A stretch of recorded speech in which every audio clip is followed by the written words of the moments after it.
زندگی کا مقصد ہو اے کاش عشق احمد مجھے موت بھی جو آئے، مجھے موت بھی جو آئے، اسی جستجو میں آئے جب تک جیوں میں آقا۔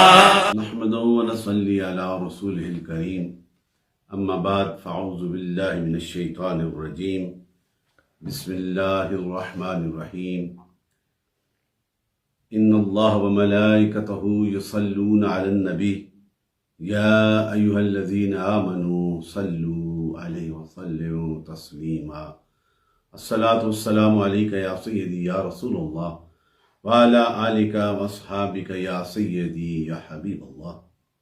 الحمدللہ اسم معمول ہر اتوار کو عصر کے بعد تقریباً 6:45 بجے چند لمحوں کے لیے یاران طریقت، محبان طریقت، حضور کے عاشقان رسول کے ساتھ کچھ گفت و شنید کرنے کے لیے حاضر ہوتا ہوں۔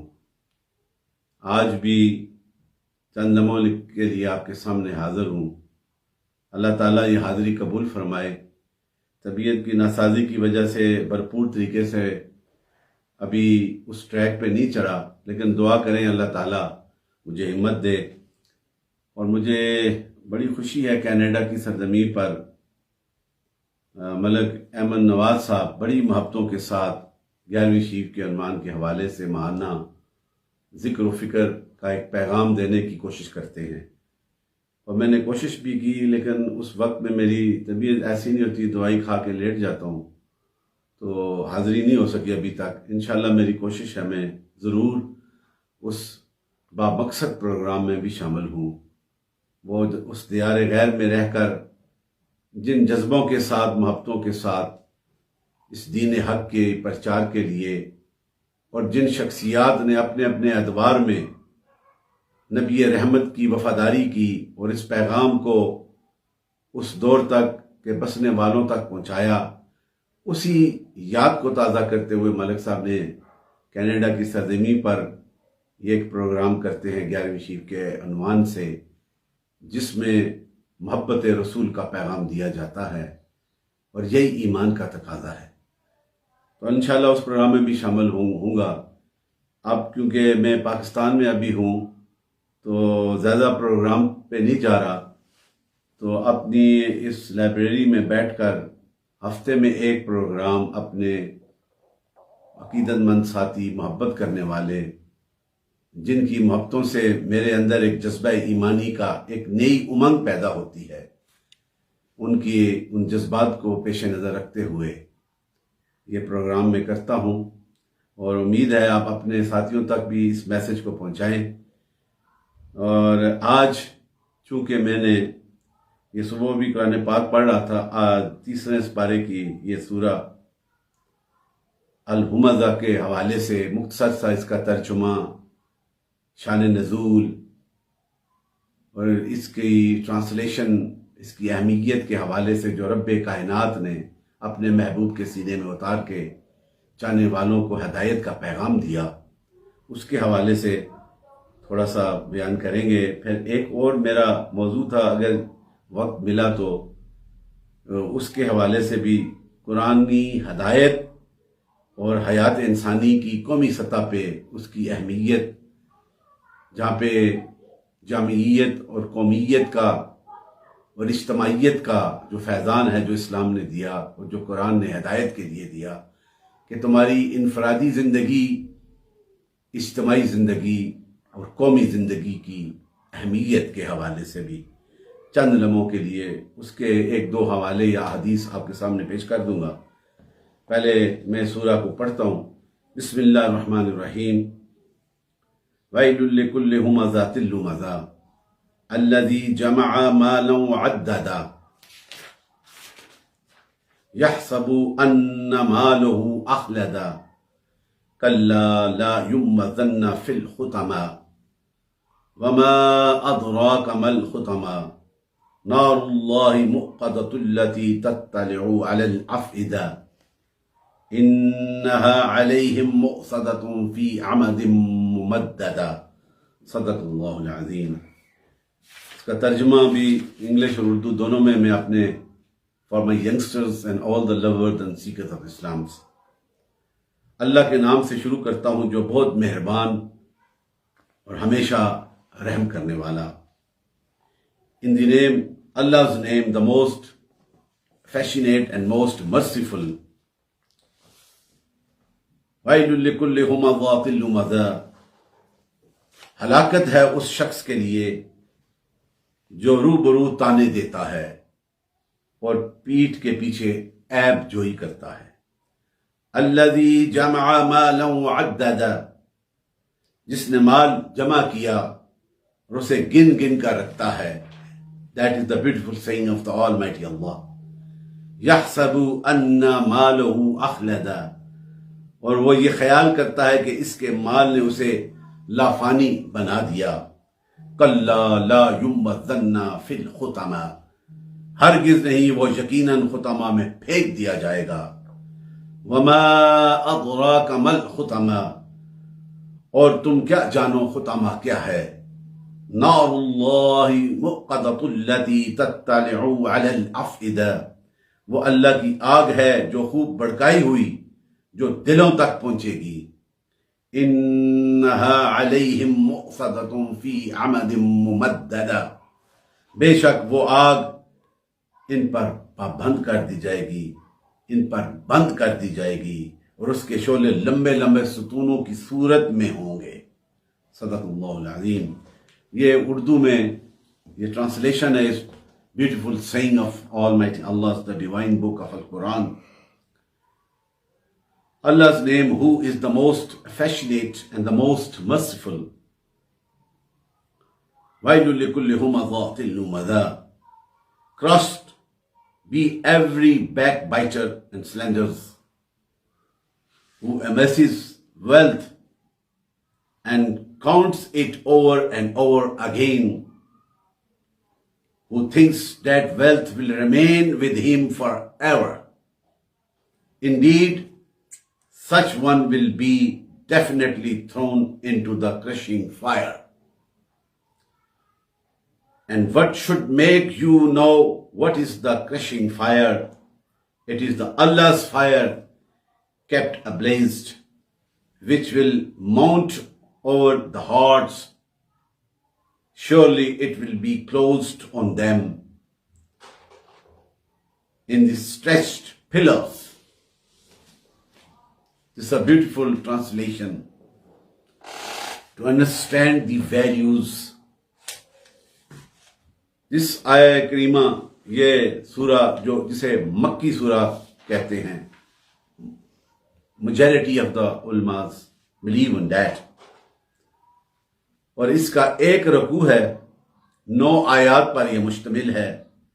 30 وہ حضور کی کے مخالف تھے، ان کے ساتھ بغض رکھتے تھے، عناد رکھتے تھے، اور ان میں کچھ ایسے بھی بدظن تھے جو مختلف الزامات اور بہتان تراشیاں بھی کرتے تھے آپ کی اس پاکیزہ زندگی کے حوالے سے، کیونکہ وہ بغض کی بنیاد پہ تھا، وہ عناد کی بنیاد پہ حضور کی ذات مقدسہ کے حوالے سے بغض کرتے تھے، بہتان تراشیاں کرتے تھے. اور کچھ کی کیفیت ایسی تھی جو پشت پناہی میں آپ کی غیبت کرتے تھے، اور کچھ ایسے بدبخت تو سامنے بھی آ کر تان زنی کرتے تھے. اور ان میں ان کا جو سرکردہ تھا، جو تاریخ میں جس کا نام ہے اخنس بن شریک، وہ ان کا سرکردہ تھا، ان کی سپورٹ کرتا تھا، جو اسلام کے بغض کے لیے، اسلام کی جو گئی کے لیے حضور کی ذات مقدسہ کے حوالے سے ایسے بہتان تراشیاں کرنا، ان کی حوصلہ افزائی وہ کرتا تھا. اور ایسی کریکٹر والی شخصیت جن کی پاک سیرت چاند کی چاندنی سے زیادہ روشن تر ہے، قطرہ ہے شبنم سے زیادہ پاکیزہ، گلاب کی پتی سے زیادہ لطیف سیرت پاک رکھنے والی، جہان میں سب سے اعلیٰ شخصیت انبیاء کے سردار سید المرسلین خاتم النبیین وما ارسلناک الا رحمت للعالمین کی شان مقدسہ کے حوالے، جس کی شانوں کی عظمت کا اظہار the creator of the universe himself is explaining regarding to the status, regarding to the morality, regarding to the best character of the Sayyidina Muhammad صلی اللہ علیہ وسلم، ان کے متعلق ان کی یہ خیال، لیکن انہیں کیا پتا کہ وہ اس عظمت والے نبی اور شان کی برکتوں کے حوالے سے وہ ہمیشہ کے لیے جہنم کی آگ میں جائیں گے، خطامہ میں جائیں گے، کیونکہ وہ دنیا کی مال و دولت پہ تکیہ کرتے ہیں، اس مال کو جمع کرتے ہیں اور اس پہ وہ فخر کرتے ہیں، اسے گنتے رہتے ہیں، اسے دوسروں پہ خرچ کرنے پہ کنجوسیاں کرتے ہیں، اور یہ سمجھتے ہیں کہ یہ مال انہیں زندگی عطا فرمائے گا، کوئی بیماری ان کے قریب نہ آئے گی۔ لیکن میرے رب کا یہ اعلان ہے کہ انہیں اس مقام جہنم کے اس گڑھے میں ڈالا جائے گا جسے خطامہ کہا گیا ہے، جس کی آگ کی اتنی طاقت ہے کہ وہ جب ڈالے جائیں گے آنن فانن اس میں ریزہ ریزہ ہو جائیں گے۔ تو اللہ تعالیٰ یہ ان کی ان کریکٹر اور ان کی جو دولت جو دنیا پہ وہ تکیہ کر کے غریبوں پہ ظلم کرنے والے، ان کے حوالے سے یہ لفظ وَيْلٌ لِكُلِّ هُمَزَةٍ لُمَزَةٍ، یہ دونوں لفظ اس کے ہمزہ و لمزہ کے استعمال میں علماء لغت نے اس کی تشریح کرتے ہوئے متعدد احوال جو ہیں وہ لکھے ہیں۔ انہی میں سے میں یہ دونوں لفظ ہم معنی ہیں، وہ کہتے ہیں معنی ایک ہی ہے کہ ہر چغلی کھانے والا، دوستوں میں جدائی اور تفرقہ ڈالنے والا، ان پہ بے عیب اور جن کی شخصیت اتنی پاک ہے ان پہ عیب لگانے والا، بہتان تراشیاں کرنے والا، نقص نکالنے والا، اس کو ہمزہ اور لمزہ کہتے ہیں کہ عربی لغت کے حوالے سے وہ شخص جو سامنے بھی پشت میں بھی ہر جگہ بیٹھ کے اپنے بغض اور عناد کی بنیاد پہ وہ جو ہے اس کے کریکٹر کو، جو اس کا کریکٹر نہیں اس کے برعکس ان میں بہتان تراشیاں کرتا ہے۔ میرا رب کہتا ہے وَيْلٌ لِكُلِّ هُمَزَةٍ لُمَزَةٍ، ہلاکت ہے ان کے لیے، ہلاکت ہے جو ایسے حرکات کرتے ہیں، ایسی بات کرتے ہیں جو اس شخص میں موجود نہیں۔ تو میرا رب اعلان کرتا ہے جو تانے دیتے ہیں، چھپ کے باتیں کرتے ہیں، ان کے لیے ہلاکت کا پیغام ہے، اور یہ سمجھتے ہیں کہ یہ مال انہیں بچا لے گا۔ الذی جمع مالا وعددا، جسے وہ گن گن کر رکھتے ہیں۔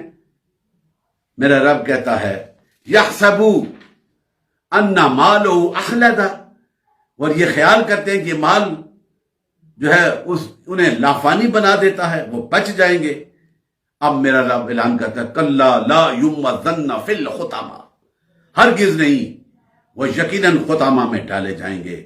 وما ادراک ما الخطامہ، یہ جو مال جمع کر کے تکبر کرتے ہیں، ظلم کرتے ہیں، غریبوں پہ بات کو من کرتے ہیں، عیب تراشیاں کرتے ہیں، جس میں وہ کریکٹر نہیں اسے وہ نفی انداز کے ساتھ اس کے کریکٹر کو بتاتے ہیں، بہتان تراشیاں کرتے ہیں، بغض و عناد کرتے ہیں، اپنے مال پہ فخر کرتے ہیں۔ انہیں کہا وما ادراک ما الخطامہ، تم کیا جانو خطامہ کیا ہے؟ نار اللہ موقدۃ التی تطلع علی الافئدہ، کہ وہ اللہ کی بھڑکائی ہوئی آگ ہے جو دلوں تک پہنچ جائے گی۔ اور انہا علیہم مؤصدۃ فی عمد ممددہ، بے شک وہ آگ ان پر بند کر دی جائے گی، اس میں ڈال کر وہ بند کر دی جائے، مکفل کر دی جائے گی، اس کے دروازے نہیں کھلیں گے، اور اتنی خوفناک آگ ہے کہ وہ ریزہ ریزہ ان کی ہستیاں ہو جائیں گی۔ اور اس میں ڈال کر یہ علماء کرام نے کہا ہے کہ ایسے ننگے انسانیت کو جو بغض کرنے والے، عیب کرنے والے، حضور کی شان کے متعلق بہتان تراشیاں کرتے ہیں، ایسے ننگے انسانیت کو دوزخ میں پھینکنے کا ذکر کرتے ہوئے ایسا لفظ استعمال کیا جس کا مفہوم ادا کرنے کے ساتھ ساتھ اس کی توقیر اور تذلیل کرنے کا بھی اشارہ کیا۔ وہ جو بندہ جو ہے اپنے دولت پہ فخر کرتا ہے، میرے رب نے کہا کہ تمہارے اتنا توقیر اور تذلیل کیا گیا اور دوزخ کے اس خطامہ میں ڈالا جائے گا جس کی آگ اللہ تعالیٰ نے خود بھڑکائی ہے۔ اور یعنی وہ بڑا رئیس اپنے آپ کو تصور کرتا ہے، دولت کا ہے. کتنے مکہ کے بڑے بڑے سردار واصل جہنم ہو گئے اس لیے کہ وہ اپنی دولتوں پہ، اپنے قبائل پہ، اپنے نسب پہ فخر کرتے تھے. اور جو حضور کے دامن سے لگ گئے، انہوں نے اپنی منزل حضور کی محبت کو بنا لیا، وہ سلامتی اور ہدایت کی راہ پہ چلے گئے. آج ان کے نام ہمارے دلوں میں زندہ ہیں اور ان کے تذکرے کرتے ہیں، ان کی شانوں کے حوالے سے بیان کرتے ہیں. وہ صحابہ اکرام، اہل بیت، ان کے کمالات، اس لیے کہ وہ حضور کے دامن سے لگ کر اپنی ہر چیز کو مٹا کر عشق مصطفیٰ کو اپنے سینے سے لگا دیا. ان کا بڑا مقام اور سلامتی اور ہدایت کا پیغام حاصل کر لیا. اور جو نہیں ہوئے انہیں خطامہ میں ڈالا گیا. یہ خاتمہ سے ہے، خطامہ خاتمہ سے ہے، جس کے لغوی معنی ہے کہ توڑ دینا، اسے پیس کر دینا، ریزہ ریزہ کر دینا. یہ دوزخ کے ایک طبقے کا نام ہے جس کی آگ اتنی تیز ہوگی کہ جو چیز اس میں پھینکی جائے گی آنے وحد میں اسے پیس کر رکھ دیا جائے گا. خطامہ کی مزید تشریح کر دی گئی کہ وہ آگ ہے جسے اللہ نے جلائی ہے. نار اللہ موقدۃ التی تطلع علی الافئدہ، یہ اللہ تعالیٰ کی جلائی ہوئی آگ ہے جو ہمیشہ بھڑکتی رہے گی، اور اس میں جو ڈال دیا جائے گا وہ دروازے بند کر دیے جائیں گے، پھر وہ نہیں کھلیں گے، اور وہ آگ دلوں تک چلی جائے گی. اور آگ اتنی ہے کہ اس کے شعلے ستونوں کی طرح ہوں گے. یہ میرے رب نے اس سورہ کریم میں فرمایا ہے. اور ایک عظیم ان پہ عذاب ہے. حمادہ سے عمود کی جمع ہے جس کے مطلب ستون. وہ آگ ستونوں کی طرح ہوگی. فی عمد ممددہ، لمبے ستونوں کی صورت میں بلند ہوں گے، اور وہ نہ بجھے گی اور اس کا درد کب نہ ہوگا، یعنی اس کی انٹینسٹی بھی اتنی ہوگی. یہ شان ہے اس سورہ مبارکہ میں جو حضور کے کریکٹر کے حوالے سے نافرمانیاں کرتے ہیں. اللہ تعالی ہمیں اپنے آقا کے ساتھ وفا کرنے کی توفیق عطا فرمائے. وہ کملی والا آقا، وہ نور والا آقا، وہ شان والا آقا جس کی شانوں کو میرے رب نے خود بیان فرمایا ہے. قرآن عظیم کے جو بھی سورہ پڑھیں گے اسی میں بھی حضور کی شانوں کا تذکرہ ہے، اور کچھ تو خاص حضور کی عظمتوں اور شانوں اور اختیار کے حوالے سے اس کا بیان ہے. وہ جو پیغام ہدایت کے لیے حضور آقا مدنی تاجدار کے سینے میں اتارا گیا کہ یہ انسانیت جو رب کی مخلوق ہے یہ ہدایت کی راہ پہ آ جائے، اسی کے حوالے سے ان کی انفرادی زندگی پہ بھی بہار آ جائے، ان کی اجتماعی زندگی میں بھی سکون اور کامیابی کا فیض آ جائے، اور پھر ان کی قومی زندگی بھی جو ہے اس میں بھی برکتیں ہوں. یہ 3 سٹیجز آف دا لائف جو ہے بتائی گی کہ انفرادی زندگی کے لیے بھی اسلام کا پیغام ہدایت کا پیغام ہے، اور تمہاری اجتماعی زندگی کے لیے بھی اسلام کا پیغام قرآن میں حضور کی سنت مبارکہ کے پیش نظر رکھ کے تم اس پہ عمل کرو گے تو تمہاری اجتماعی زندگی میں بھی بہار ہے، اور پھر تمہاری قومی زندگی. یہ اسلام نے ہدایت دی ہے. اور اسی کے حوالے سے سورہ مزمل میں یہ تذکرہ کر دیا گیا جس کا میں ترجمہ آپ کے سامنے رکھتا ہوں، یہ قرآنی ہدایت اور حیات انسانی کے حوالے سے کہ بے شک یہ قرآن صحیفہ ہدایت ہے اور وہ نصیحت ہے. It is a guidance and perfect for the perfect believers. اور بس جو فرد چاہے اینڈ دوز ہو چوز دس وے رائے حق کو پالے گا. دے ول اٹین دا رائٹ وے. وہ حق کی راہ کی طرف آ جائے گا. اور اسی کے حوالے سے قرآن کی ہدایت کے حوالے سے بڑا خوبصورت ایک قول ہے سیدنا عمر فاروق رضی اللہ عنہ کا. آپ فرماتے ہیں کہ اسلام کا اجتماعی زندگی کے بغیر کوئی وجود نہیں. یہ پیغام دیا ہے اجتماعی زندگی، اجتماعیت ہے، کولیکٹیونیس، یونٹی، یہ اسلام کا مشن. وہ آپ فرماتے ہیں کہ اسلام کی اجتماعی زندگی کے بغیر کوئی وجود نہیں اسلام کا، اور اجتماعی زندگی قیادت کے بغیر ممکن نہیں. اس کی قیادت بھی چاہیے، اور قیادت کے لیے قیادت کی اطاعت اور پیروی جو ہے اس کے بغیر یہ سارا نظام قائم نہیں ہو سکتا. کہ اس کی اجتماعی زندگی ہو، پھر اس کی لیڈرشپ ہو، اور لیڈرشپ وہ جو حضور آقا مدنی تاجدار کی شان، جس طرح آپ کی لیڈر تھی، آپ کے ماننے والے صحابہ کی لیڈرشپ تھی. انہوں نے اپنی ذات کو مٹا کر اس مشن کو سامنے رکھا تھا جو حضور نے ان کے سینوں میں ڈالا تھا، اور پھر جو ان کی پیروی کرنا، جو ماننے والے دل و جان کے ساتھ اس کی پیروی کرتے ہیں، پھر یہ نظام برکتوں اور طاقتوں کے ساتھ پوری دنیا میں کس طرح پھیل گیا۔ یہی وہ میسج تھا، اور اسی کے حوالے سے حدیث پاک ہے حضرت ابو ہریرہ رضی اللہ عنہ سے، یہ حدیث پاک اور متفق علیہ ہے۔ میں 2 سنا دیتا ہوں، اس میں تمام مخلوق کی طرف، حضور فرماتے ہیں، حضور کا یہ کریکٹر اور شان کہ میں تمام مخلوق کی طرف رسول بن کر بھیجا گیا ہوں۔ یہ صرف ایک قبیلے کے لیے نہیں آئے تھے یا ایک علاقے کے لیے نہیں، حضور نے فرمایا کہ میں تمام مخلوق کے لیے رسول بنا کے بھیجا گیا ہوں، اور میری آمد سے انبیاء کا سلسلہ ختم ہو گیا۔ 2 معنی ہیں، میرا رسول کائنات کے لیے رسول بن کر آیا ہے، ہر زمانے کے لیے رسول ہے، ہر رسول کا رسول ہے، اور پھر یہ عالمگیر میسج جو حضور لے کے آئے وہ عالمگیر میسج ہے۔ میرا رسول عالمگیر ہے، میرے رسول کا میسج عالمگیر ہے، اور میرے رسول کے بعد اور کوئی رسول، کوئی نبی نہیں آئے گا۔ نبوت کا دروازہ ہمیشہ کے لیے بند کر دیا گیا ہے۔ یہ ایمان کا تقاضا ہے، جو اس پہ کامل رہے گا وہی مومن ہے، وہی کامیاب ہے، وہی ہدایت کی راہ پہ ہے۔ دوسری حدیث پاک یہ بھی متفق علیہ ہے، اور اس حدیث پاک میں حضرت جابر بن عبداللہ انصاری سے یہ حدیث روایت ہے کہ حضور نے فرمایا، مجھ سے پہلے ہر نبی اپنی ایک مخصوص قوم کی طرف مبعوث ہوا ہے۔